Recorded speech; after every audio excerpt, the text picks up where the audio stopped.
A night of innocent fun takes an alarming turn. There's one person in the city of Portland that night who was a monster. A young woman goes missing. Amy was somebody you'd be proud to have as a daughter. Everybody's searching. I mean, the whole city's invested in this. Police fear the worst. Did he leave her in the woods? Did he dump her in the water? The case seems hopeless. Excuse me? If they don't find her today, we're gonna find her. We had a circumstantial case. Until a stroke of pure luck changes everything. It was just unbelievable that that's how it comes down for us. I'll never forget it as long as I live.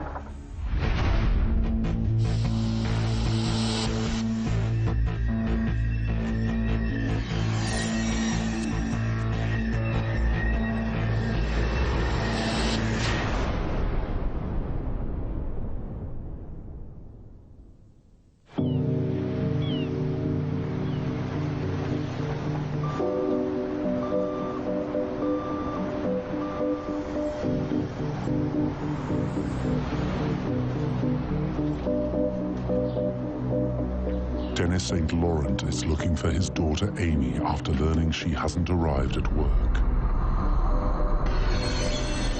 On her apartment door, he finds a strange note. Amy!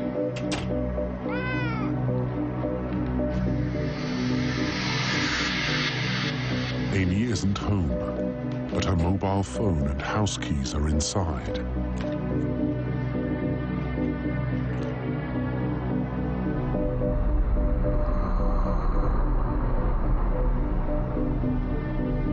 Amy's mother, Diane, is waiting for news.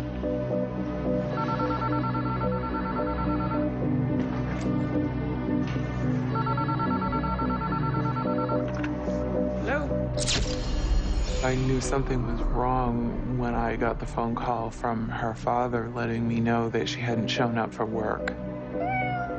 She wouldn't have left her cat without someone to go and feed him. And she wouldn't have just not gone to work. You know, she's more responsible than that. It went against the grain of who she was. How are you? Diane last spoke to her 25-year-old daughter on Saturday night at 10:30. Amy was out with a new friend, Aaron Rodgers, who had flown in from Florida for a few days. You guys don't have a good time? Yeah, it was a lot of fun. And they were going to go in town to get something to eat and a drink or two and just kind of show them what downtown Portland was. They headed to the Old Port, the bar district in Portland, Maine, about 40 miles from Amy's home in South Berwick. Yeah, you should meet him. She asked if I wanted to meet them in town, and I'd already changed to pajamas for the night. I'm not gonna go. And I declined to go in.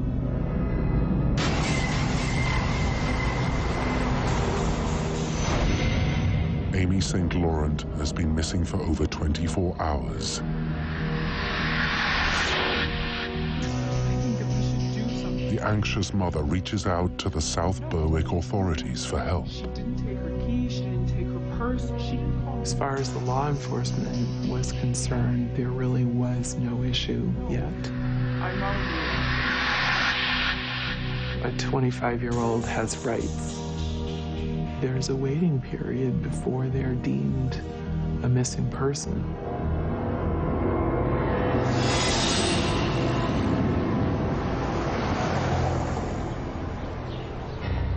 But Diane refuses to sit still until the 48-hour waiting period expires. She immediately launches a poster campaign. We had to do something. We felt like we were losing time and just knew that every minute was crucial. A friend of Diane's in law enforcement lends support. contacting Portland detective Danny Young. Yeah, Detective Danny. I listened to what he had to say, and he told me a little bit about Amy, a little bit about the family. He learns that Amy is an aspiring model who has a full-time job at a local aerospace company. Amy was a very good employee who was working her way up. She had a lot of friends there, well-liked. They were surprised when she just didn't come in and never called or anything.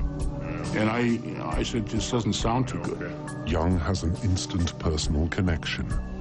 His daughter, the same age, also named Amy. I'm thinking to myself, if this were my daughter, I would want somebody to work 24/7 on this. Okay, I'm out. Determined to take his partner and investigate, Young seeks the go-ahead from his boss, Lieutenant Joe Loughlin. These guys have good instincts. They know what they're doing. They've been around a long time. They're very good detectives. And I said, all right, why don't you guys go in and check it out? I'm going to go out and interview people. I'm going to go out and hit the streets and talk to people and try to develop leads. Young focuses on the last person known to be with Amy, Aaron Rodgers.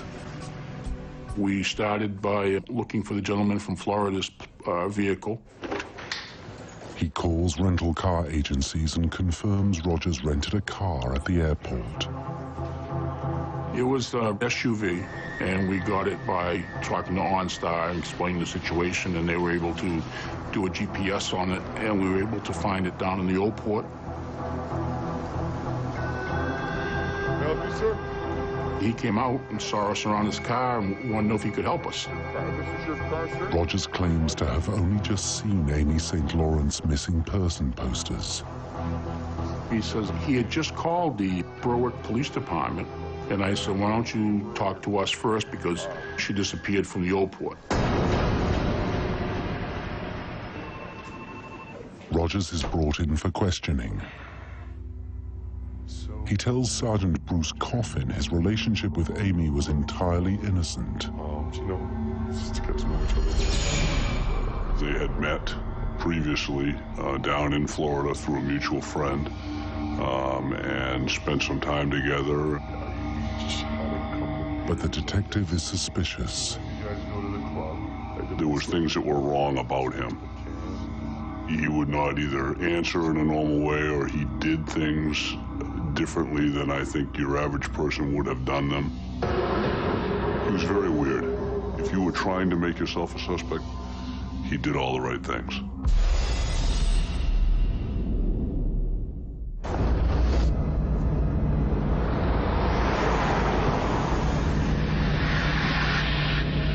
Amy St. Laurent hasn't been heard from in more than 36 hours. She would never have wanted to put her family in the situation of not knowing. I mean, she just wouldn't have done that. Aaron Rodgers, the last known person to be with Amy on Saturday night, recounts his version of events for police.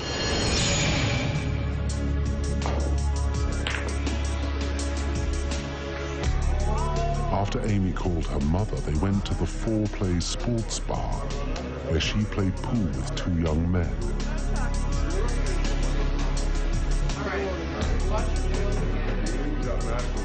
He told us that I don't play pool, that I was right there, so it was okay with me. I was watching her.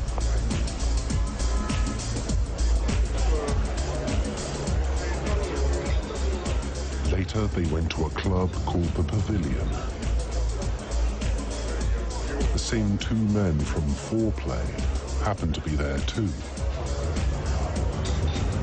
At that point, he said that he didn't dance, so she went out on the floor and danced.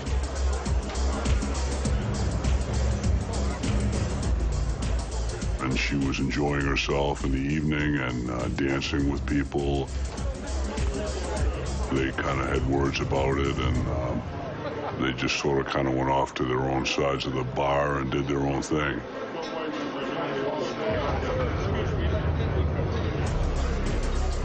It it would be logical to assume that he was upset by the fact that she was dancing with other people. He said that just before closing, he went into the men's room, and when he came out, people were leaving, and he couldn't find Amy. He was looking for her, and at some point he gave up and just assumed that she had to have left the bar.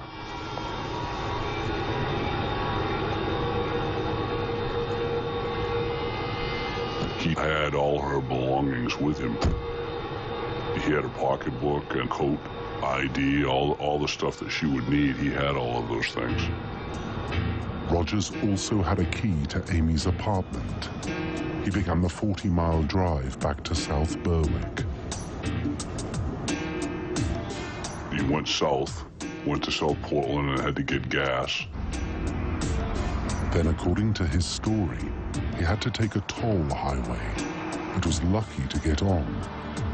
He told us about talking to the turnpike attendant and telling her that he didn't have any money. Could he please use the highway?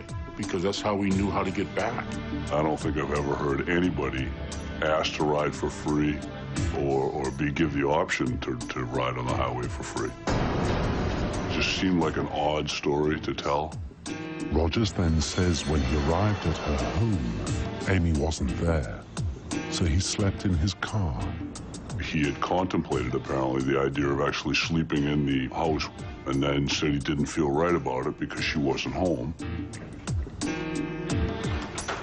When he got up the next morning, Amy still hadn't returned. Amy! He decided to enter the apartment, drop off her things, and wait to see if she would turn up. He actually used her shower. He had no problem using the shower. He just didn't want to sleep in the bed there. Finally, tired of waiting, he left a note for her. He claims he never saw Amy again.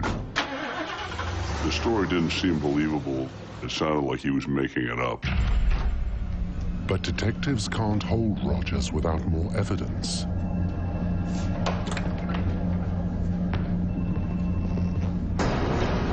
Unfortunately, a new lead surfaces. 3 other gentlemen who had seen the posters down in the Old Port, because these posters of Amy that was put up by her family were all over the place. And someone in the group said to one of the individuals, "Hey, isn't that the girl that we saw last night?" And they said, "Yes, well, let's go down to the police station." The men are Kush Sharma, Russ Gorman, and Jason Cook. They separated us into 3 different interview rooms and proceeded to interview us on the events that took place that night. Sharma and Gorman tell police they met Amy while playing pool at the sports bar and later danced with her at the Pavilion. They're the 2 men Aaron Rogers described.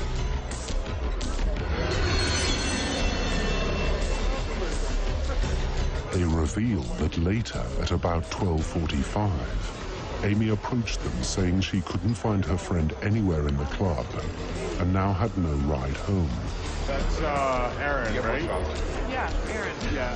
We had planned an after-hours party at my apartment. Gorman, being his charming self, had talked Amy into going to the party. So she ends up going to Brighton Avenue address, probably a 10-minute drive. And when she arrives there, the party never materializes. At 1:45, Amy asked to be driven back to the Pavilion. She wants to go back to the nightclub to see if she can find her friend. Just then, Jason Cook came home from his job as a bar manager. As I was walking up the steps to my apartment, Gorman and Amy were leaving. Russ Gorman told me that night when he left, Jason Cook's house on Brighton Avenue.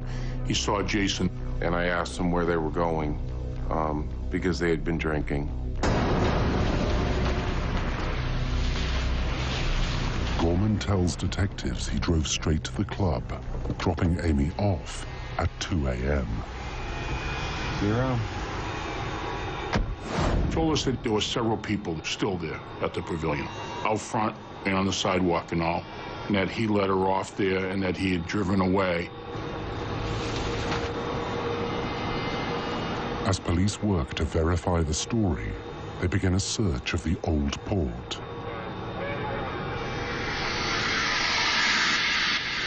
We had a search party of detectives that we put together. We searched some areas in town here that are sort of remote.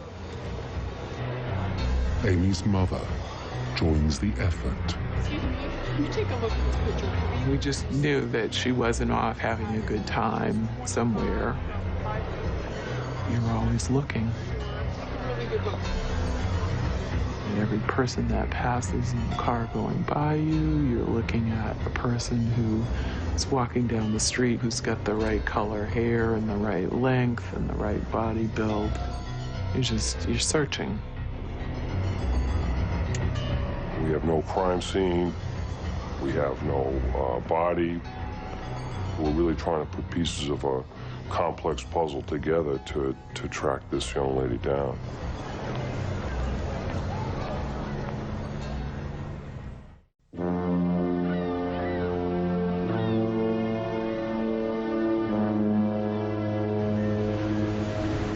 It's now more than 2 days since Amy St. Laurent went missing. Growing desperate, her family and the Portland police enlist the help of the media. This family was so loving and tight. They were feeling this loss. I miss her. I want her back. Anything anyone can do to help would be really appreciated. And I was working as hard as I could and doing anything I could think of to try to end this for them. While gathering information from family members and combing her apartment for clues, detectives discover a window into Amy's private life.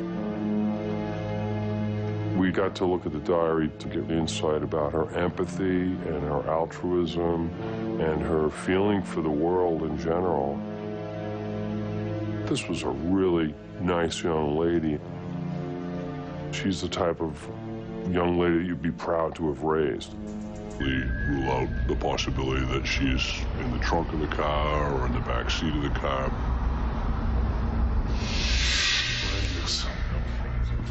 But when forensic results on Roger's rental car come in, that possibility is also shot down. We didn't find anything in this vehicle. Nothing at all. What seemed to be a very unusual story actually panned out. Aaron Rodgers is eliminated as a suspect in Amy St. Laurent's disappearance.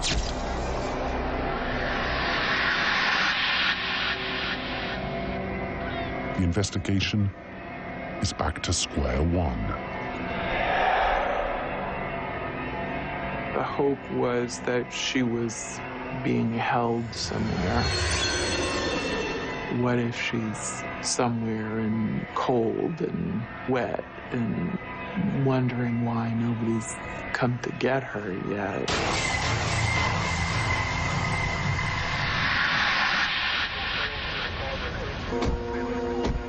It's now 3 days since Amy went missing. With each passing hour, the likelihood fades that police will find her alive. We searched South Portland down near the tank farms where the oil tanks are, along the sides of the highway spur. We were really focused on the water because of the proximity to the house, proximity to the nightclub and downtown area.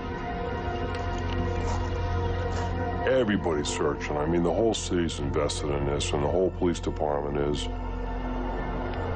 My thought process in a lot of my investigations is, who was that person last with? Detective Young now focuses on the group of roommates who share the apartment Amy visited the night she went missing. I made a distinct decision to go back and re-interview people, especially the people inside that house. They did not tell us that we were suspects, but I kind of picked up and got the gist that we were. And just that feeling of knowing that we were the prime suspects in the disappearance of a young woman from the Old Port was very nerve-wracking, very scary. When you were out that evening, Detective Young asks about Russ Gorman, the friend who offered to drive Amy back to the nightclub. He had been crashing at my apartment probably off and on 4 or 5 months. It wasn't an everyday thing. Cook backs up Gorman's claim he returned promptly to the apartment just after 2 a.m. I remembered Gorman returning back to my apartment approximately 20 to 30 minutes later because I was in the process of writing an email to my aunt.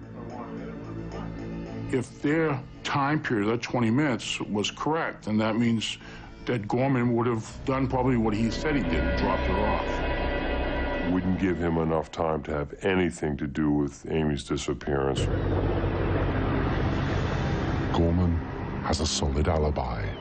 Again, the case stalls. After more than a week of searching, detectives decide it's time to share a painful reality with Amy's parents. I called Diane and Dennis St. Laurent into the office. In my heart, I believe this girl's gone. She's dead. When I said that, there's a possibility that her daughter is deceased. She looked down and said, I know, I feel it. Something clicked inside that I just knew I wasn't going to see my kid alive again.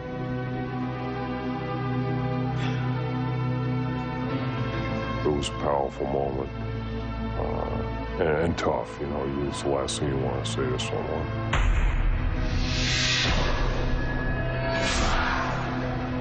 There's a victim there, and my job is to try to figure out what happened and bring the perpetrator to justice.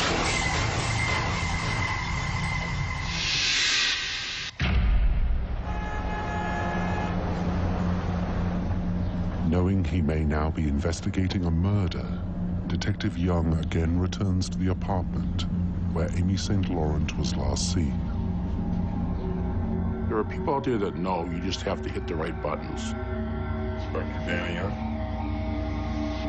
The case takes a sudden twist when another roommate of Gorman tells a very different story about what happened the night Amy went missing. David Grazier claims he and his girlfriend came home at 3 a.m. No one was up. Russ Gorman wasn't sleeping on the couch, as he often did. What they said is, when we came in, this is where we went, and in those areas, we never saw Russ Gorman. Then at 4 a.m., Grazier got up to use the washroom. And there he was. Grazier puts him up, awake, fully clothed, including his footwear, and washing up in the bathroom at 4 o'clock in the morning. Gorman's claim he came home at 2 a.m. and stayed in is now highly suspect. A background check raises even more suspicions. He has a criminal background. He's a suspect in some theft cases locally. He has history in Troy, Alabama, as well as Florida. And he's also on probation for crimes, too. The Brighton Avenue apartment becomes a potential crime scene. The police came to the house. They went all through my apartment, looking for blood stains. Detectives believe Cook is lying to cover for a friend.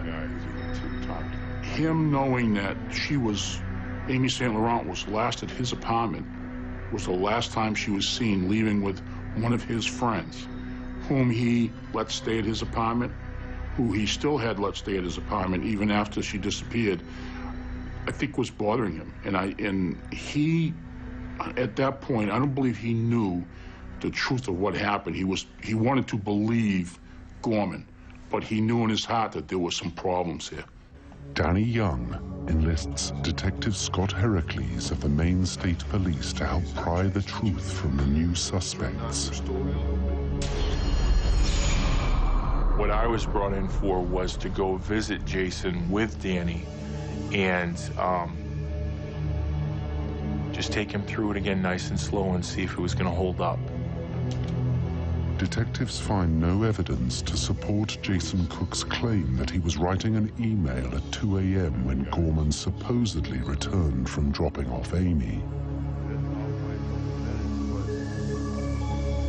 When pressed for an explanation, Cook makes a surprising admission.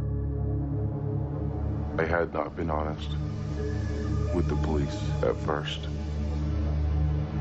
He then recounts a conversation he had with Gorman the morning after Amy disappeared. Gorman told him, Jason, you remember when I came back? It was 15 minutes, right? That was his way of coaching me into not being honest. I was wrong in what I had said. I was trying to protect Gorman because I did believe he was innocent. Now cooperating fully, Cook and Sharma tell police Russ Gorman is known as a ladies' man. He's intently focused on picking up women, almost a different girl every night.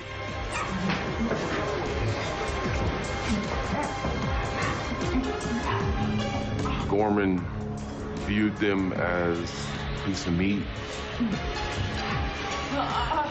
He didn't seem to me to be like a relationship type person. The detectives tracked down some women who had encounters with him.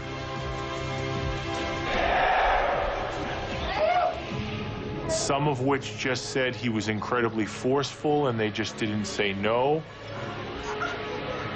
And others said that they felt like they'd been drugged. Did Gorman slip something into Amy's drink that night?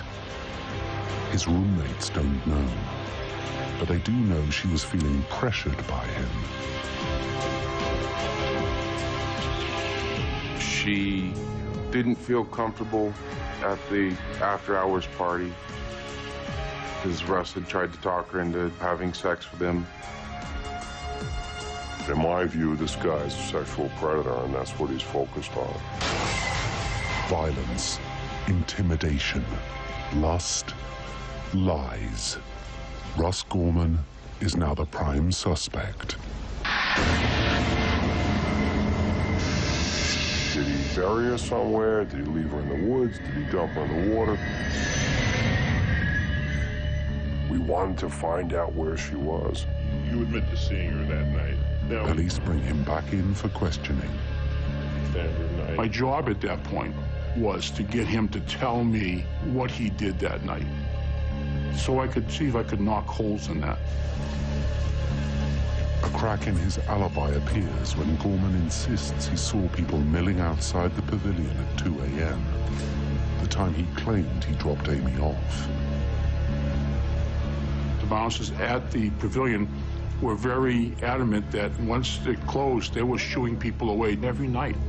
By 1:15, 1:20, everybody was gone. Gorman sticks to his story. What do you think? I think he thought it was a little bit of a game for him. And I asked for consent to search his vehicle. He denied it, said he was busy that night, he couldn't go without his vehicle. Young moves quickly to secure a warrant. We already knew that he had given Amy a ride. Fingerprints in it wouldn't have been a big deal. because we knew she was in it. But if we found her blood or a forcibly removed hair in it, it would have been different. But no evidence is found. That car was immaculate. And then we found out that Gorman actually had taken his vehicle and detailed it. He cleaned it and scrubbed it right down, which leads us to believe that something happened in that car. Thanks so much, Mark. Police are even more alarmed when they learn of Gorman's history with his mother, Tammy Westbrook. In his words, she was nutty. She was abusive. He certainly does have some deep-rooted issues with his mother. Gorman had several outbursts where he was violent or certainly threatening towards her.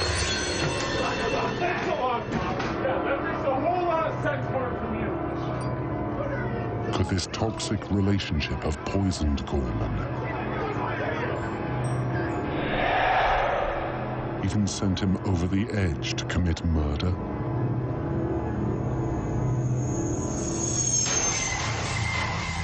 When interviewed, Tammy Westbrook refuses to talk about her son. I can't help you. I always felt like she knew exactly what had happened. When we talked, she just pleaded with me not to ask her any more questions. That was her son, and she couldn't say any more. I was extremely frustrated and angry at her for perpetuating what was going on. But without Amy, police have no concrete evidence. They have to find her, alive or dead. And that was the motivating force for why we were coming to work each day. Police try a new tactic. Perhaps Gorman himself can lead them to Amy. What we did was put a bird dog surveillance system onto the bottom of Gorman's car. What that does is allows us to track that vehicle's movement. Let's make something. Detectives enlist Gorman's friend, Kush Sharma, to call and set the plan in motion. And he told Gorman that the police had found Amy. We thought this would be our opportunity. Gorman would run out to his vehicle, drive to the scene, and we'd all know where Amy was located. But the suspect doesn't take the bait. Police wait all night long in vain. And Gorman never left his house. Desperate to trip him up, police decide to pressure Gorman by leaking to the media that he's a suspect. So the information was out there that he was the last person with the missing girl. People in Portland were shunning him because it's a tight community in the Old Port. So I think he was changing who he was with, who he hung around with, changing locations where he went to drink and to play pool, because he didn't want to deal with the Old Port and then the people in the Old Port. But Gorman still isn't talking, and no solid evidence against him has surfaced. It just seemed like, you know, if we didn't hurry up and do this, winter was coming, and he was going to get away with this.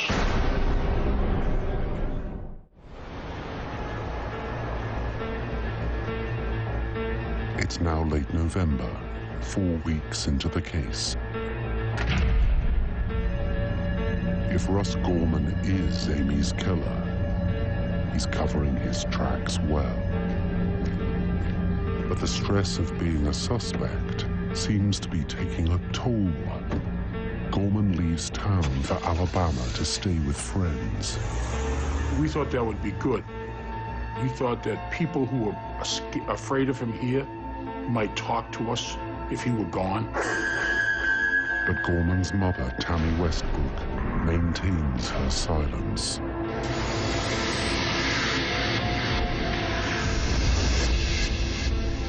Then, in a lucky break, her boyfriend Rick provides a vital clue. I just kind of, oh, by the way, he gonna borrow a shovel? And Rick said, well, yeah, he did recently. He borrowed my shovel. He said he was gonna help a friend put in a fence. From what we understood talking to his friends, people that knew him, this guy's lazy. There's no way he would even handle a shovel. If Gorman borrowed a shovel to bury Amy, police desperately need to find the grave. And time is running out. We had snow coming. The chances of us finding her after that were probably pretty remote. Gentlemen, I'd like to share something with you today. Pat Dorian from the Maine Warden Service is brought in to organize a massive ground search. We're going to be sending some... I have been involved in numerous searches for lost and missing people. We have an organized team in Maine. Does he have a lot of experience outdoors? We meet with the detectives, find out as much information as we could about what they were working on, timelines, time frame, talk about the suspect, about the victim. Dorian inputs information about Russ Gorman into advanced mapping programs. We had to look at places where he worked, where he hung out, obviously where Amy lived. He calculates the distance Gorman could have traveled between 1:45, when he left with Amy, and 4 a.m., when David Grazier saw him. 17 areas emerge as likely sites where he could have dumped the body, but police don't have time to cover them all. We had a huge area to go in. In a last-ditch effort to narrow the search, Detective Young runs a check on Gorman's vehicle. An offline search is done on the National Crime Information Computer, the NCIC computer. Any police officer in the country that stops you or your vehicle or just runs the plate on your vehicle, it's in that NCIC. What he finds is stunning. I remember looking at it and I couldn't believe it. I had to double check the date. Russ Gorman was stopped by Westport police for a headlight violation at 3:15 on the night Amy disappeared. And then I said, look at the time, he's out. That was like crucial, huge information that obviously blew his whole story out of the water. Got some information. Look at this. It narrows Gorman's timeline for the murder down to 90 minutes and dramatically shrinks the search area. It eliminated where Amy lived, eliminated a lot of the interstate looking that we had proposed to do. We ultimately triangulated an area where Amy has to be in this prescribed 5-mile radius. Saturday, December 8th. 7 weeks after Amy's disappearance, more than 100 people join a massive ground search. And they walk in a single file in the same direction with a GPS and a compass. It's gonna snow, and if they don't find her today, we're gonna find her.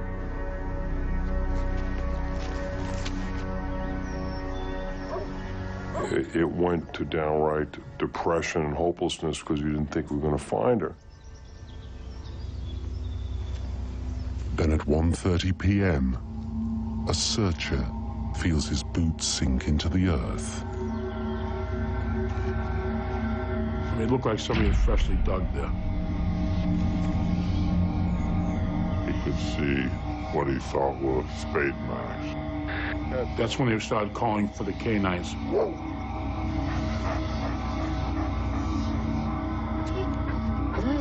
When the cadaver dogs finally hit on the grave, Danny Young does what we call a test hole. I dug down a little bit, and within 14, 16 inches, I felt down there, I felt something. I could tell it was part of a gray sweatshirt, which we knew that's what she had on that night. Imagine that, after all that work, that he actually touches, poor Amy St. Laurent in the grave. We had spent so much time being so worried about the situation that we may never find her. It was just unbelievable that that's how it comes down for us. Even right now, I can feel, a chill in the back of my neck. With the weather moving in, the body must be exhumed quickly. Margaret Greenwald, Chief Medical Examiner, is in charge. There was only about 7 or 8 inches of soil, and then there was this big wooden form that was lying directly on top of her body, and then soil on top of that. The actual body was about 23 inches under the top of the soil.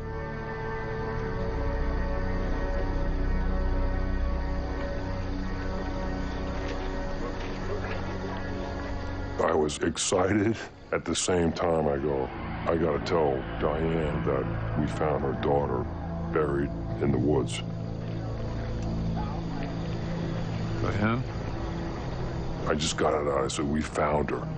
She's buried. I don't know how she was killed, but we found her. She's coming home. There was the sadness and the pain and the hurt that they didn't find her alive. It was a great sense of relief that everybody was not going to live their whole life just wondering where she was. Right then and there, as we're uncovering Amy, it starts to snow for the first time that season.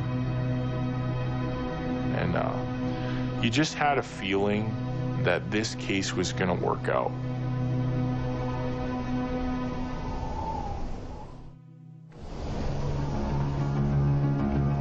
Police hope the shallow grave of Amy St. Laurent will hold the clues they need to convict her killer. There was some type of blunt trauma to the face and the mouth. On the left side of the skull, there was a very typical round fracture that indicated it was a gunshot wound. One of the species of insects that we found showed that she had actually been left on the surface for at least some period of daylight before she was buried. The partially clothed body points to some kind of sexual assault.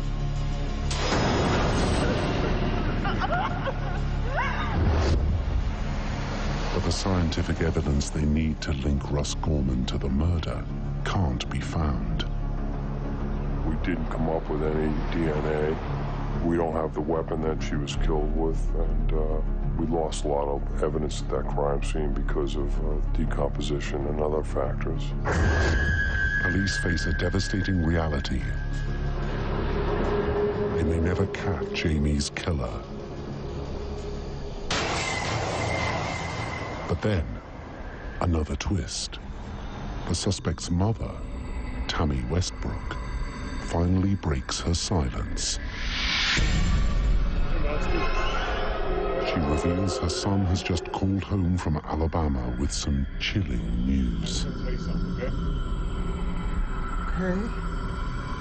He confesses to her what he did. He says, I shot that girl. I shot her in the head. The only people that would have known she'd been shot in the head was the perpetrator and people in that autopsy room. That was all. So that's when we knew that that he had done it. Police in Alabama move on Gorman, who surrenders after a 5.5-hour standoff. He barricades himself in a house, puts 2 guns to his head, they have a standoff, you know, all those things that happen. We thought that he was ultimately going to kill himself, but he didn't. Bottom line is they ended up, I think, trading a cigarette or a piece of pizza or something for the guns, and they ended up arresting him. Heracles and Young travel south for a final interview, hoping Gorman will either confess or put his false alibi on record again. It's like I told you already. He repeats his alibi, dropped the girl off, front of the pavilion, back to my house. That's it. Done for the night. Heracles then blindsides the suspect, revealing he knows about the headlight violation. At that point, he stopped and said, I better talk to a lawyer, and he didn't want to talk to us anymore. As police prepare their case, Tammy Westbrook testifies before a grand jury about her son's over-the-phone confession.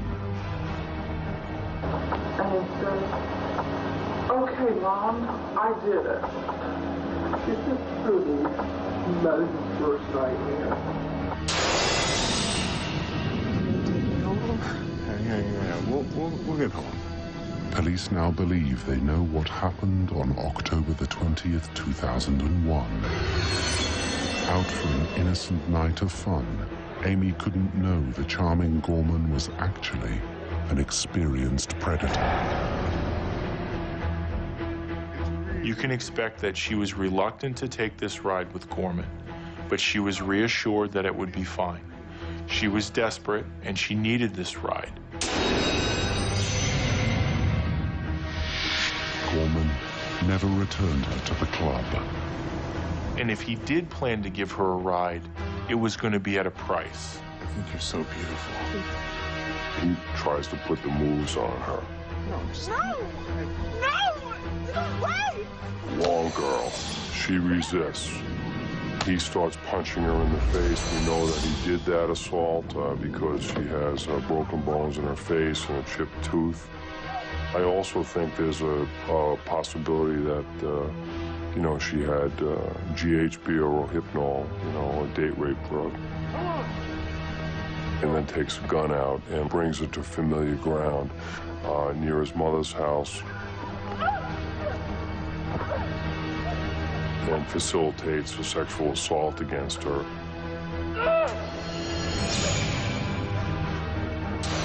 He never fully got her underwear off. She fought him every inch of the way and ultimately hit him hard enough to make something snap in him, and he shot her. When the officer stopped Gorman that night, he had just killed Amy St. Laurent. The very next day, he borrows the shovel. Then he goes back and he digs. Graves' location explains why he never left the house when his friends called and said the body was found. He could look out his back window and see that the police weren't there. Gorman is undone by his hurried burial of Amy and a trail of lies.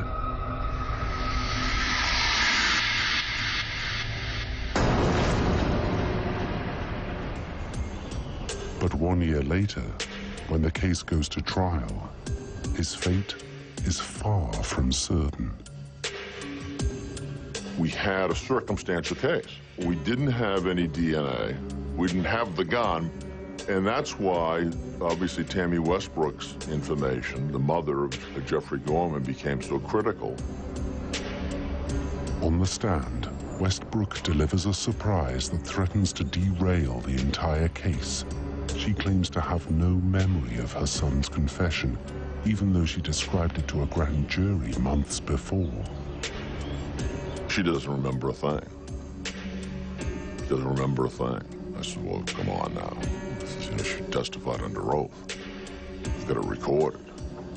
I'll never forget it if woman that will. The tape of her grand jury testimony is ordered to be played before the court. When he looked at her and he saw my face, he pulled out a gun and he shot her in the head. And he said, "You ought to be glad it wasn't you, Mom. You ought to be glad you're not dead." Russ Gorman is found guilty of murder. The family of Amy St. Laurent, obviously there were audible gasps and crying, you know, just crying with joy, really. You're the monster that murdered my little girl. I know no other way of looking at you. No reaction from Mr. Gorman. He receives a sentence of 60 years. The good thing is Gorman's in jail where he can never hurt anybody again. As a team, we put it together and we're able to give a closure to the family. I think they embraced her spirit, the person that she was. Diane Jenkins has since created the Amy St. Laurent Foundation, dedicated to the prevention of violence against women and children. And in a park near her home, there now stands a permanent memorial to Amy.